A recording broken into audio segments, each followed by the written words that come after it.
avec Kia. Tout d'abord, fin du sommet de l'Union africaine. Aucune tolérance pour les changements de pouvoir anticonstitutionnels. Une des conclusions du sommet. C'est ça, Sorna Nat, le 39e sommet de l'Union africaine est à présent terminé pendant 2 jours.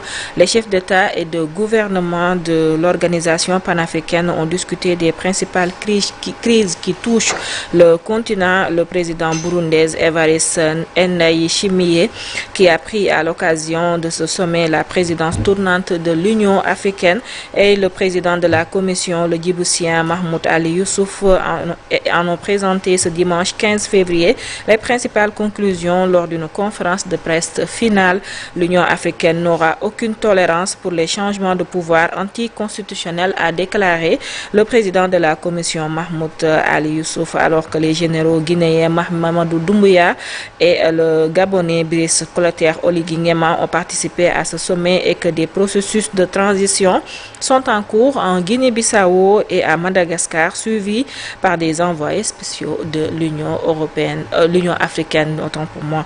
Parlons cette fois-ci de la Côte d'Ivoire qui annonce une tolérance zéro contre les infractions routières majeures suite à ce début d'année meurtrier pendant lequel plus de 500 accidents en 6 semaines et plus de 160 blessés, soit 4 morts. Chaque jour en moyenne ont été enregistrés. La mortalité et les risques sur les routes ne fléchissent pas, ce qui agace les Abidjanais. Rappelons qu'en 2024, la Côte d'Ivoire avait enregistré 12 000 accidents et 1300 décès. Et cette fois-ci, Zornanat, nous parlons du ministre iranien des Affaires étrangères qui a quitté Téhéran ce dimanche, donc hier, pour se rendre à Genève pour un second round de négociations avec les États-Unis sous l'égide d'Oman pour éviter les frappes américaines. L'Iran cherche à conclure un accord nucléaire avec les États-Unis apportant des bénéfices économiques aux deux parties, a déclaré dimanche un diplomate iranien.